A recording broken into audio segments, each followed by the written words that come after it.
সীমান্তরেখা লেখিকা ঝিলিক মল্লিক শেষ পর্ব। আজ ঈদের দিন আকশা উঠেছে সকাল 10টায়। ইদানিং ওর দেরিতে ঘুম ভাঙে, তবে কেউ ডাকে না ওকে। যতক্ষণ না ওর ঘুম পরিপূর্ণ হয় ততক্ষণ ওর রুমের আশেপাশেও এসে কেউ সামান্য একটা শব্দ করে না। মেজবা ভোরে উঠে বাপ চাচাদের সাথে ঈদের নামাজ আদায় করতে গিয়েছিল।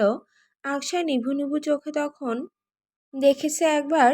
10টার পরে যখন ঘুম থেকে উঠেছে তখন ফ্রেশ হয়ে বাইরে বের হয়ে দেখলো মেজবা ড্রয়িং রুমে দুলাভাইয়ের সাথে বসে গল্প করছে।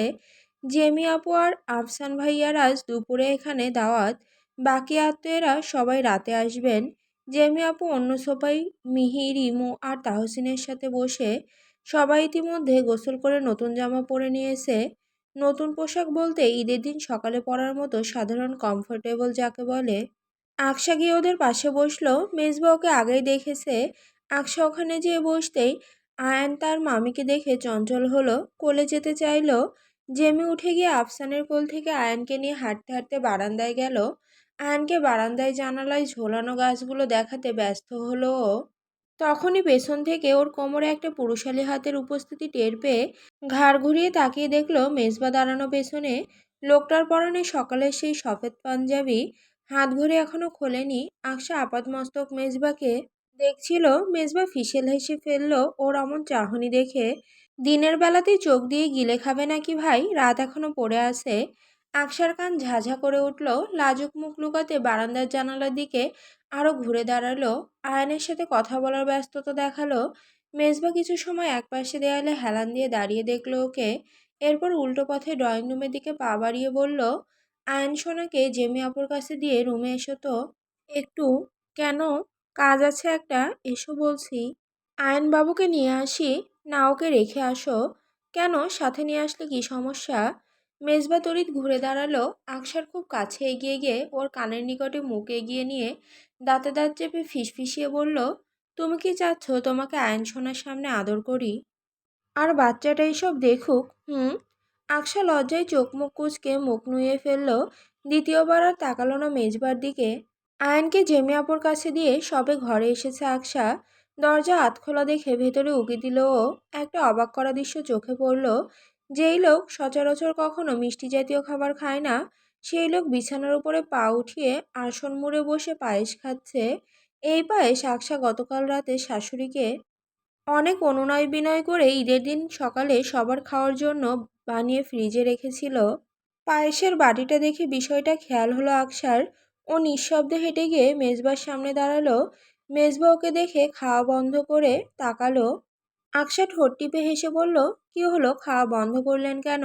শান্তিতে খাচ্ছিলেন তো, আমি এসে বুঝি খাওয়ার ব্যাঘাত ঘটালাম? উহুঁ, না, ব্যাঘাত ঘটাবে কেন? সামনে এক বিশাল মিষ্টি থাকতেই যৎ সামান্য মিষ্টি খাওয়া যায়। আকশা প্রথমে বুঝতে পারেনি মেজবার কথা। ভ্রু কুঁচকে ব্রেইনে প্রেশার দিয়ে বোঝার চেষ্টা করলো ও।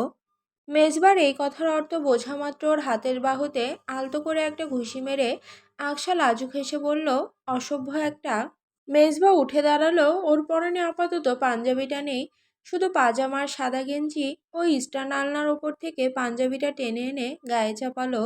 এরপর আকশার মুখোমুখি দাঁড়িয়ে ওর কাঁধে হাত রেখে কপালে একটা চুমু খেয়ে বলল, ঈদ মোবারক স্নুপির আম্মু। কার আম্মু? আকশা হতভম্ব হয়ে জিজ্ঞাসা করতে মেজবা ফিসেল হেসে ওর চোখে চোখ রেখে জবাব দিল, স্নুপির আম্মু। স্নুপিকে? এই যে আমার একটা বিশ্বাস আমাদের মেয়ে হবে, সেই হিসেবে স্নুপি হচ্ছে আল্লাহ দিলে আমাদের অনাগত কন্যা সন্তান, তোমার আমার ভালোবাসার স্মারক। মেজবা আকশার পেটে হাত রেখে শেষোক্ত কথাটুকু ওর কানে ফিসফিসিয়ে বলতেই আকশা ওর গলা জড়িয়ে ধরে ঘাড়ে মুখ গুজে কাঁদতে লাগলো। মেজবা ওর মাথায় হাত বুলিয়ে দিতে দিতে নরম গলায় বলল, কাঁদছো কেন সোনা? আনন্দে? আনন্দে কেউ এভাবে কাঁদে? মেজবা আকশাকে সরিয়ে এনে বিছানায় বসে ওকে কোলের ওপর বসিয়ে দিল। আকশা ওর গলা জড়িয়ে ধরে গলায় মুখ ঘষলো আহ্লাদ করে। মেজবা আকশার কোমরে হাত রেখে ওর কাণ্ড দেখছে আর হাসতে।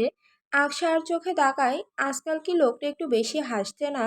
আকশা জিজ্ঞাসা করে, আপনি ইদানিং এত বেশি হাসি খুশি থাকেন কেন মেজবা? আগে তো ছিলেন না। তুমি বুঝবে না সোনা। বুঝিয়ে বলুন না, বুঝিয়ে বললেই তো বুঝতে পারবো। যখন একটা মানুষের লাইফে সব হ্যাপিনেস থাকে তখন তার সে হ্যাপিনেস চোখে মুখে ফুটে ওঠে। এক্সাম্পল আমাকেই দেখে নাও।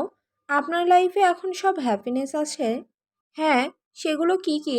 আকশা কৌতূহলী হলো। মেজবা কোমরে রেখে হাতটা আরও গাঢ়ভাবে পেঁচিয়ে ধরে বলল, এই যে তুমি, তোমার হাসি খুশি মুখ আর আমাদের অনাগত সন্তান, এই তো আমার সব থেকে বড় হ্যাপিনেসের রিজন। আচ্ছা মেজবা, একটা কথা জিজ্ঞাসা করে ফেলো।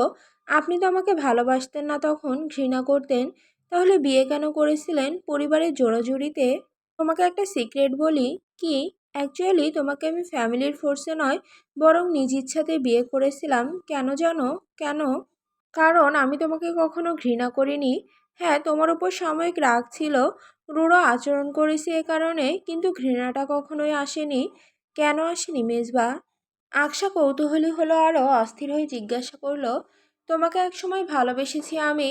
তুমি আমার প্রপোজাল রিজেক্ট করেছো, সেটাও মেনে নিতাম। কিন্তু তুমি আমাকে সেদিন রাস্তার উপরে অপমান করেছিলে, যেটা আমাকে এমনভাবে আঘাত করেছিল যে সেই কারণে দীর্ঘদিন রেগে তোমার থেকে দূরে ছিলাম। কিন্তু একটা কথা কি জানো? আমরা যাদেরকে ভালোবাসি তাদের কখনো ঘৃণা করতে পারি না। এ কারণে তোমাকে আমি কখনো ঘৃণা করতে পারিনি।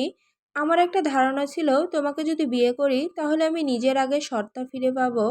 অ্যান্ড অ্যাট লাস্ট হয়েছেও সেটা। এখন আমার মাঝে সেই 7-8 বছর আগের মেজবা ইফতেখারকে দেখতে পাচ্ছ। এসব তোমারই কারণে। তুমি না হয় অন্য কোনো মেয়ের সাথে বিয়ে হলে বোধহয় আমি সেই কঠোর অল টাইম রুড মেজবা ইফতেখারই রয়ে যেতাম। কথাটা বলে মেজবা হো হো করে হাসতে লাগলো। এই কি সেই গম্ভীর চুপচাপ স্বভাবের লোকটা? এই মেজবা ইফতেখারকে আকশা যেন চিনতেই পারে না। লোকটা এখন অনেক হাসে, কারণে অকারণে হাসে। যখন তখন এসে আকশার পেটে আঙুল দিয়ে আলতো করে খোঁচা মেরে মজা করে, হাত বুলিয়ে দেয়, গল্প করে ওর সাথে। সেই 7-8 বছর আগের মেজবা ইফতেখারকে আকশা যেন সত্যি আবারও ফিরে পাচ্ছে। ও গলা জড়িয়ে ধরে বসে থাকে। মেজবা ওর চোখে চোখ রেখে বলে, জান আমার। হুম। আকশা লাজুক হয়। মেজবা ওর কপালে আবারও চুমু খেয়ে বলে, তোমাকে এবার ক্যান্টনমেন্টে নিয়ে যাব, আর দূরে রাখবো না। এই সময়ে তোমার আমাকে সবচেয়ে বেশি দরকার, আর আমি মেজবা ইফতেখার তোমার এই প্রয়োজন অবশ্যই মেটাবো। আকশা শক্ত করে জড়িয়ে ধরে রাখলো মেজবাকে। ওর বুকে মুখ গুজলো। মেজবা একটু ঝুঁকলো। আকশার মুখ উঠিয়ে থুতনি ধরে বলল, পরের ঈদগুলো আমরা আমাদের সন্তানকে নিয়ে পালন করব, কেমন? আকশার ঠোঁটের কোণে মৃদু হাসি ফুটলো। ওকে হাসতে দেখে মেজবার ঠোঁটের হাসিও চওড়া হলো। ও আরেকটু ঝুঁকে এজাজাত চাইতে বলল, ঠোঁটে একটা চুমু খাই স্নুপির আম্মু। সমাপ্ত।